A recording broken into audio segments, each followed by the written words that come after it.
திருவண்ணாமலை மாவட்டம் ஆரணியில் சாலையின் குறுக்கே நாய் புகுந்ததால் இருசக்கர வாகனத்துடன் கீழே விழுந்ததில் தந்தையுடன் சென்ற 4 வயது சிறுமி தலையில் பலத்த காயமடைந்து உயிரிழந்தார். சிறுமி அனாமிகா வேலூர் தனியார் மருத்துவமனையில் சிகிச்சை பெற்று வந்த நிலையில் சிகிச்சை பலனின்றி உயிரிழந்தார்.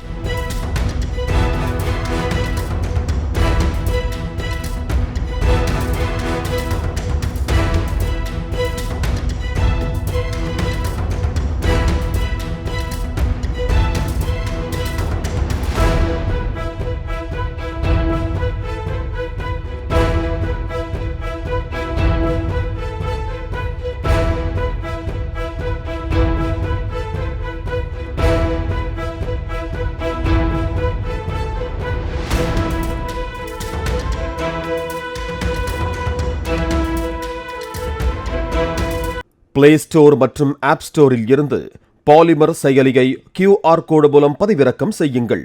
செய்திகளை உடனுக்குடன் பெறுங்கள்.